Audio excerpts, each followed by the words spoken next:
പാർട്ടിക്ക് മുകളിലാണെന്ന് പിണറായി വിജയൻ ധരിക്കേണ്ടെന്നും പാർട്ടിയുടെ തീരുമാനങ്ങളാണ് അദ്ദേഹം നടപ്പാക്കുന്നതെന്നും CPM-ന്റെ ജനറൽ സെക്രട്ടറി MA ബേബി തന്നെ ഓർമ്മപ്പെടുത്തിയിരിക്കുകയാണ്.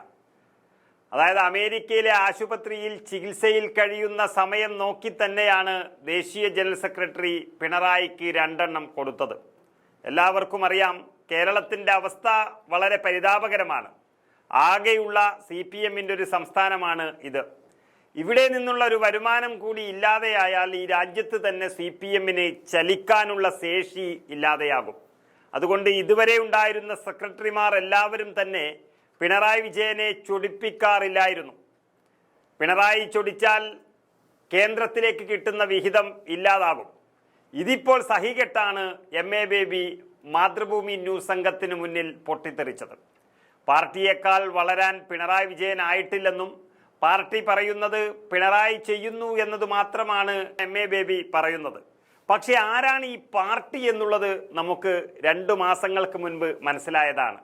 അതായത് തിരുവനന്തപുരത്ത് കോടാനുകോടി രൂപ ചെലവിട്ട് നിർമ്മിച്ച AKG ഭവൻ ഉദ്ഘാടനം ചെയ്തത് വെറും പോളിറ്റ് ബ്യൂറോ അംഗമായ പിണറായി വിജയനായിരുന്നു. എത്രയോ പിന്നിൽ ഒരു വിലയുമില്ലാതെ ഇതെല്ലാം നോക്കിയും കണ്ടും നിന്നയാളാണെന്ന് ദേശീയ സെക്രട്ടറി MA ബേബി. സത്യത്തിൽ അന്ന് MA ബേബിക്ക് മാറി നിൽക്കാമായിരുന്നു. ആരോഗ്യ പ്രശ്നമുണ്ടെന്നൊക്കെ പറഞ്ഞ് ഒരു ദിവസമെങ്കിലും ആശുപത്രിയിൽ പോയി കിടക്കാമായിരുന്നു. എങ്കിൽ ഇത്രയും നാണക്കേട് വരില്ലായിരുന്നു. ആ MA ബേബിയാണ് പറയുന്നത് പാർട്ടി പറയുന്നത് പിണറായി അനുസരിക്കും എന്നുള്ളത്. നാട്ടിലുള്ളപ്പോൾ പറയാൻ കഴിയാത്തത് കൊണ്ടായിരിക്കാം അമേരിക്കയിൽ പിണറായി ചികിത്സയിലിരിക്കുമ്പോൾ പറഞ്ഞിരിക്കുന്നത്. സത്യത്തിൽ ഇതുകൊണ്ടെല്ലാം MA ബേബി വളരെ വിഷമത്തിലാണ്. MA ബേബി അതുകൊണ്ട് തന്നെ വളരെ സൂക്ഷ്മതയോടെയാണ് കാര്യങ്ങൾ നീക്കുന്നത്. ദേശീയ ജനറൽ സെക്രട്ടറി എന്നുള്ള നിലയിൽ ഒരു ചുക്കും ചെയ്യാൻ ബേബിക്ക് ഇനി ആകില്ല എന്നുറപ്പാണ്. 1 വർഷത്തിനുള്ളിൽ ആകെയുള്ള കേരളം കൂടി നഷ്ടപ്പെടുന്നതോടെ ഈ രാജ്യത്ത് ഒരു പ്രസക്തിയുമില്ലാത്ത പാർട്ടിയായി CPM-ഉം അതിൻ്റെ സെക്രട്ടറിയും മാറും. പണ്ട് 3 സംസ്ഥാനങ്ങൾ ഭരിച്ചിരുന്ന പാർട്ടിയാണ് CPM. നമുക്കറിയാം, 45ഓളം ലോക്സഭാ MP-മാർ ഉണ്ടായിരുന്ന പാർട്ടിയാണ് CPM. കുറച്ച് വർഷങ്ങൾക്ക് മുൻപ് വരെ ത്രിപുരയും കയ്യിലുണ്ടായിരുന്നു. എന്നാൽ ഇന്ന് കഷ്ടിച്ചൊരു സംസ്ഥാനം മാത്രം ഭരിക്കുന്നു. കോൺഗ്രസിൻ്റെ പിന്തുണയോടെ കിട്ടിയ 2 MP-മാർ അടക്കം 3 പേരാണ് ആകെ പട്ടികയിലുള്ളത്. എന്നിട്ട് അതേ കോൺഗ്രസിനെ പുലഭ്യം പറയുകയും ചെയ്യുന്നു. പിണറായി വിജയനാണെങ്കിൽ തട്ടിപ്പും വെട്ടിപ്പും നിറഞ്ഞൊരു മുഖ്യമന്ത്രിയാണെന്ന് കേരളം തിരിച്ചറിഞ്ഞിരിക്കുന്നു. അതവരുടെ പാർട്ടി പ്രവർത്തകർ തന്നെ പുറത്തു പറയാൻ തുടങ്ങി. ആ മുഖ്യമന്ത്രി മാറിയാൽ മാത്രമേ CPM-ന് ഇനി രക്ഷയുള്ളൂ എന്നൊരവസ്ഥ വരുത്തി തീർക്കുകയാണ് MA ബേബിയുടെ ടീമിൻ്റെ ഇനിയുള്ള പ്രവർത്തനം എന്ന് പറയേണ്ടി വരും.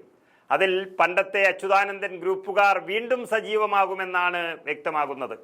നിലവിലെ സർക്കാരിൽ പ്രമുഖരായ മന്ത്രിമാർ MB Rajesh, P Rajeev, KN Balagopalan എന്നിവർ അടങ്ങുന്ന ആ 2ാം നിര ഇനി മുന്നിലെത്തുകയും പിണറായി വിജയന്റെ അപ്രമാദിത്വം അവസാനിപ്പിക്കുകയും ചെയ്യുക എന്നുള്ളതാണ് ബേബിയുടെ നീക്കങ്ങളിലൂടെ വ്യക്തമാകുന്നത്.